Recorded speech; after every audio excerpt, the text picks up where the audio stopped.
Hello everybody, welcome back to my channel educational panacea. My name is Bhanu Pratap. So guys, आज मैं आपके साथ एक जजमेंट डिस्कस करने वाला हूं, सीआरपीसी की landmark judgment case Satwant Singh versus state of Punjab. ये 1959 की जजमेंट है और ये चार्जेस के पॉइंट ऑफ व्यू से, ज्वाइंडर ऑफ चार्जेस और ज्वाइंडर ऑफ पर्संस के पॉइंट ऑफ व्यू से बहुत इंपॉर्टेंट जजमेंट है। तो इसके कुछ फैक्ट्स पढ़ते हैं और मेरी डिस्क्रिप्शन में सीआरपीसी की अब तक जितनी पार्ट्स मैंने डाला है सबका आपको लिंक मिल जाएगा। डिस्क्रिप्शन चेक कर लेना, प्लेलिस्ट के लिंक है वहाँ पे। और चार्जेस का भी हमारा एरिया चल रहा है, जो नेक्स्ट या नेक्स्ट टू नेक्स्ट वीडियो होगी उसमें हमारा चार्जेस फिनिश हो जाएगा। तो ज़रा पहले फैक्ट्स की ओर समझते हैं सतवंत सिंह में हुआ क्या। तो सतवंत सिंह के अंदर जो अपेलेंट है सतवंत सिंह, वो एक्चुअली में एक कंस्ट्रक्शन, मतलब जो कॉन्ट्रैक्टर होता है कंस्ट्रक्शन का काम टेकअप करने वाला, वो था। तो इसने कंस्ट्रक्शन का काम, मतलब जो बर्मा की जो गवर्नमेंट थी, इवैक्वी गवर्नमेंट जो थी, जो शिमला से फंक्शन करती थी उस टाइम पे इंडिया में, तो उसने एक एडवर्टीजमेंट निकाला कंस्ट्रक्शन का। तो उसके तहत इसने अपना कंस्ट्रक्शन का काम शुरू किया। तो जो कॉन्ट्रैक्ट इसने काम जितना सारा किया तो इसका क्लेम बना, तो सेवरल लैक्स ऑफ क्लेम्स था, काफ़ी हैवी क्लेम था इस बंदे का। तो इसने अपना क्लेम भेज दिया कि भाई मेरा ये इतना पैसा बनता है। ये जो एडवर्टीजमेंट निकली है वो अगस्त 1942 की है, ध्यान रखना। और उसके बाद जो क्लेम भेजा गया वो मार्च 1943 में भेजा गया। अब क्लेम को ना गवर्नमेंट उस टाइम पे खुद से, मतलब ऐसे प्रोसेस नहीं करती थी, उसको वेरीफाई कर लेती थी कि ये जो क्लेम है ये प्रॉपर क्लेम है भी, इसने सही अमाउंट मांगा है नहीं मांगा है। उसको वेरीफाई करने के लिए एक ऑफिसर को अपॉइंट किया गया और एक ऑफिसर वो काम करता था मेजर हेंडरसन नाम का, जो कि झांसी में इसको वेरीफाई कर रहा था। अब मैं बात कर रहा हूँ मार्च से मई 1943 के टाइम की। वो जो एडवर्टीजमेंट निकला था वो अगस्त 1942 का था और क्लेम्स का जो वेरिफिकेशन हो रहा है मार्च से मई 1943 के आसपास हो रहा है। तो उसके बाद मेजर हेंडरसन ने, जो झांसी में था, उसने अपना वेरीफाई करके आगे जो डायरेक्टर था, मिलिट्री कंट्रोलर था कोल्हापुर में, उसको बोल दिया कि भाई इसका पैसा रिलीज कर दो। तो मिलिट्री कंट्रोलर ने कोल्हापुर से चेक को पोस्ट करके भेज दिया और चेक ड्रॉन हुआ था इंपीरियल बैंक, जो कि लाहौर में स्थित था, और इन कैश भी लाहौर में हुआ था। तो मैं चार एरिया की स्पेसिफिकली बात करूं। सबसे पहले शिमला, उसके बाद झांसी में वेरिफिकेशन, फिर मिलिट्री कंट्रोलर कोल्हापुर में बैठा है जिसने सिर्फ डायरेक्शन दी थी, और चेक जो ड्रॉन हुआ है वो लाहौर में हुआ है, इनकैश हुआ लाहौर में हुआ है। तो चौथा प्लेस लाहौर। इसमें से इन चारों जगहों में से, जो कि शिमला, झांसी, लाहौर और आपका कोल्हापुर है, इसमें से कोल्हापुर उस टाइम पे ब्रिटिश इंडिया का पार्ट नहीं हुआ करता था। ये बात ध्यान रखने वाली है। अब हुआ क्या इसके अंदर कि जब क्लेम प्रोसेस हो गया तो बाद में ना गवर्नमेंट को लगा कि कुछ सस्पिशियस है यहाँ पर, तो गवर्नमेंट ने छानबीन शुरू करी। तो उस पे, इस बंदे पे, जो सतवंत सिंह है, इस पे काफ़ी सारे चीटिंग के केसेस बन गए कि इसने सरकार को चूना लगाया, मिस रिप्रेजेंटेशन किया है अमाउंट्स में और सरकार को चूना लगा। तो 420 का मैटर बन गया आईपीसी में इस पे। उसके साथ साथ मेजर हेंडरसन जो था ना, जिसने क्लेम की वेरिफिकेशन करी थी, जिसके क्लेम वेरीफाई करने के बाद इसका अमाउंट प्रोसेस हुआ था, उसके ऊपर भी एबेटमेंट का चार्ज बना दिया और इनका ज्वाइंडर कर दिया। तो उस टाइम पे जो लोअर कोर्ट थी, एक स्पेशल ट्रिब्यूनल अपॉइंट हुई, जो कि उस टाइम पे लाहौर से फंक्शन करती थी। बाद में पार्टीशन जब हो गया देश का, तो उसके बाद वो शिमला से फंक्शन करने लगी। तो उस टाइम पे जब लोअर कोर्ट थी, जो स्पेशल ट्रिब्यूनल थी, उसने इनको सजा दे दी कि अलग अलग मैटर में 3 ऑफेंसेस थे चीटिंग के। उसमें एक में 1 साल की सजा, किसी में 3 साल की सजा, इस तरीके से सजा दी। और उसके अलावा इन पे फाइन्स भी इंपोज किए और फाइन को 2 कैटेगरी में डिवाइड किया। पहला तो ऑर्डिनरी फाइन की कैटेगरी क्रिएट करी, दूसरा इन्होंने कंपलसरी फाइन की कैटेगरी क्रिएट करी कि अगर कंपलसरी फाइन आप पे नहीं करते तो in the event of failure you will have to undergo the imprisonment. तो इस तरीके का 2 कैटेगरी ऑफ फाइन भी क्रिएट करा। अब अपेलेंट ने हाईकोर्ट में अपील मारी। तो हाईकोर्ट में जब अपील गई, तो हाईकोर्ट में अपील जाने के बाद हाईकोर्ट ने जो टर्म है ना, इनके सेंटेंसेस थे, जो सजा थी, उसको थोड़ा रिड्यूस किया और जो फाइन में जो कंपलसरी फाइन वाला क्लॉज था, उस कंपलसरी फाइन वाले क्लॉज को हटा दिया हाईकोर्ट ने, सेट असाइड कर दिया। तो हाईकोर्ट ने यहाँ पे 2 चीजें करी अपील में। पहला, कंपलसरी फाइन का क्लॉज को हटाया और उसके साथ क्या किया, जो टर्म्स थी उसको रिड्यूस किया, बट स्टिल सेंटेंसिंग हुई थी। हाईकोर्ट ने भी उस चीज को अपहेल्ड किया था, इनकी कन्विक्शन को अपहेल्ड किया था। तो अब इन्होंने, सतवंत सिंह ने अपना सुप्रीम कोर्ट में अपील मार दी। On the other hand state of Punjab जो था ना, स्टेट ऑफ पंजाब ने भी अपील मारी। अपील अगेंस्ट द हाईकोर्ट का जो ऑर्डर था ना, वो कंपलसरी फाइन को हटाने वाला, कि हाईकोर्ट ने बोला कि नहीं, ये ऐसा कोई सिस्टम नहीं है कंपलसरी फाइन को हटाने वाला, वो ऑर्डर को जो सेट असाइड किया था, उसके खिलाफ स्टेट ने अपील करी। तो स्टेट का बस एक ही ग्राउंड था कि जो हमारा जो कंपलसरी फाइन वाला क्लॉज था ये वैलिड इन लॉ है और हाईकोर्ट ने एरर किया है इसको सेट असाइड करने में। और बाकी कंटेंशंस किसकी है, सारी सतवंत सिंह वाली जो है उसकी कंटेंशन है। तो वो कंटेंशंस पे पहले हम आते हैं, उसके बाद हम बारी बारी से जजमेंट बात करेंगे क्या क्या फैसला सुनाया गया।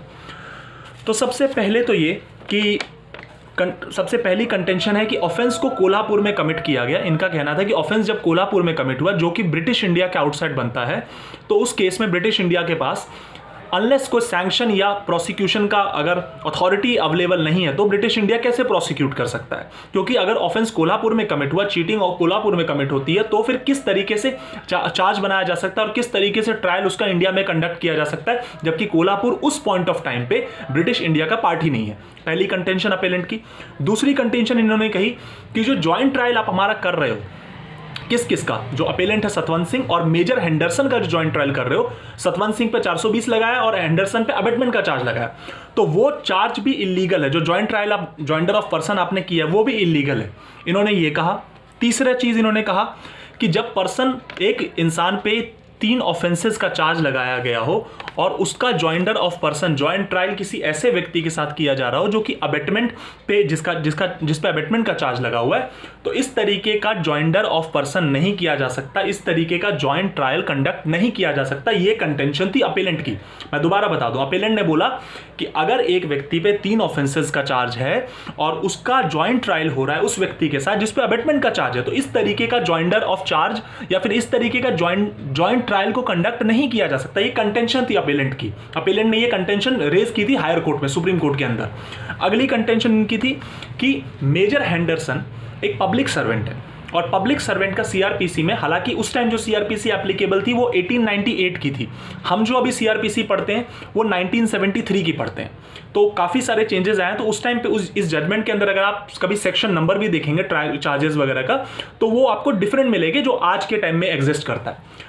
तो उसमें कंटेंशन ये ले कि हेंडरसन क्योंकि एक पब्लिक सर्वेंट है और पब्लिक सर्वेंट के अंदर प्रायर सैंक्शन की जरूरत पड़ती है कॉग्निजेंस लेने के लिए, तो आपने बिना कॉग्निजेंस लिए या फिर प्रायर प्रीवियस सैंक्शन लिए बिना इसका मैटर प्रोसीड कर दिया, तो वो भी ट्रायल कंडक्ट नहीं हो सकता। तो इसमें अलग अलग ग्राउंड्स पे क्या क्या बोला, तो सबसे पहले जुरिस्डिक्शन पे बात करते हैं। तो जुरिस्डिक्शन पे सुप्रीम कोर्ट कहती है कि जहां पे मिस रिप्रेजेंटेशन हुआ अमाउंट का, वो हुआ शिमला में। फॉल्स सर्टिफिकेशन जो मेजर हेंडरसन ने की थी जिस पे अबेटमेंट का चार्ज लगा हुआ है, वो हुआ झांसी में। और जो रिजल्टिंग पेमेंट है, जो पैसा मिला है, वो एक्चुअली में कहाँ मिला है, वो मिला है लाहौर में। कोल्हापुर ने सिर्फ एक जरिया है, कोल्हापुर सिर्फ एक रास्ता था जिसके थ्रू पैसा गया है, पैसा एक्चुअली लाहौर में मिला। जो फॉल्स सर्टिफिकेशन थी वो झांसी में हुई, वो भी इंडिया का पार्ट, लाहौर भी इंडिया का पार्ट, उस टाइम पे ब्रिटिश इंडिया का पार्ट, और जो काम था वो शिमला में हुआ, वो भी ब्रिटिश इंडिया का पार्ट। तो इसलिए ये नहीं कहा जा सकता कि जो जुरिस्डिक्शन है वो इंडिया की नहीं बनेगी या ब्रिटिश इंडिया की नहीं बनेगी, और जो ट्रायल शिमला में कंडक्ट हो रहा है वो ट्रायल विशिएटेड है। नो, इस कंटेंशन को खारिज कर दिया। दूसरी बात यहाँ पे, अब यहाँ पे एक बड़ी इंपॉर्टेंट ना जजमेंट को ना इनएप्लीकेबल डिक्लेयर किया सुप्रीम कोर्ट ने। एक जजमेंट थी commissioner of income tax versus Ogale glass works limited. मैं रिपीट कर दूं, commissioner of income tax south Bombay versus Ogale glass works limited, और वो इनकम टैक्स से कंटेक्स्ट में थी। वहां पे सुप्रीम कोर्ट कहती है कि जो प्लेस ऑफ पेमेंट का रूल इनकम टैक्स पे अप्लाई होता है, जिसकी वजह से जुरिस्डिक्शन बनती है या जुरिस्डिक्शन नहीं बनती इनकम टैक्स में, तो वो जरूरी नहीं है कि अगर वो इनकम टैक्स में रेलेवेंट हो तो वो आपके क्रिमिनल लॉ में भी रेलेवेंट हो। ये चीज ऑगले ग्लास वर्क्स प्राइवेट लिमिटेड की जो जजमेंट है उसको सुप्रीम कोर्ट ने बोला कि इस पर्टिकुलर मैटर के लिए वो चीज हमारे लिए इररेलेवेंट है, नॉट रेलेवेंट है, इनएप्लीकेबल है। क्योंकि हो सकता है कि पेमेंट का जो कॉग्निजेंस बनाने का जो प्लेस ऑफ पेमेंट का रूल है वो इनकम टैक्स में जिस तरीके से हम देखते हैं that may be a different thing, but जब हम क्रिमिनल केस की बात करते हैं तो वहां पे डिफरेंट तरीके से वो चीज वर्क कर सकती है, इसलिए उस जजमेंट को इनएप्लीकेबल कर दिया। अब तीसरी बात, यहां पे जो एक कंटेंशन थी चार्जेस को लेके, जॉइंट ट्रायल को लेके जो कंटेंशन थी अपीलेंट की, कि भाई मेरा 3 ऑफेंस मैंने किए और उसके साथ 3 ऑफेंसेस का जो अबेटमेंट का चार्ज हेंडरसन पे लगाया, 420 मेरे पे लगाया, 109 उस पे लगाया, ठीक है, और हमारा जॉइंट ट्रायल आप कर रहे हो, तो लॉ में ना सिंगल ऑफेंस अगर कोई करता है उसके साथ उसका अबेटमेंट, उसका जॉइंट ट्रायल तो अलाउड था उस टाइम पे, लेकिन 3 ऑफेंसेस का अलाउड नहीं था। और इनका कहना था कि आईपीसी के अंदर, सीआरपीसी के अंदर भी वर्ड ऑफेंस का जिक्र है। तो इस पे सुप्रीम कोर्ट का कहना है, बहुत इंपॉर्टेंट चीज, कि जो वर्ड ऑफेंस जिक्र है ना आपके सीआरपीसी में, जो कोड के अंदर ऑफेंस वर्ड प्रिस्क्राइब्ड है, भले ही वो सिंगुलर सेंस में लिखा है, बट जब हम उसको जनरल क्लॉजेज एक्ट के साथ पढ़ते हैं, जब हम उसकी जनरल क्लॉजेज एक्ट के साथ कंबाइंड रीडिंग करते हैं, तो हमें ये चीज समझनी चाहिए कि that must include the plural scenario, that will include the plural sense also.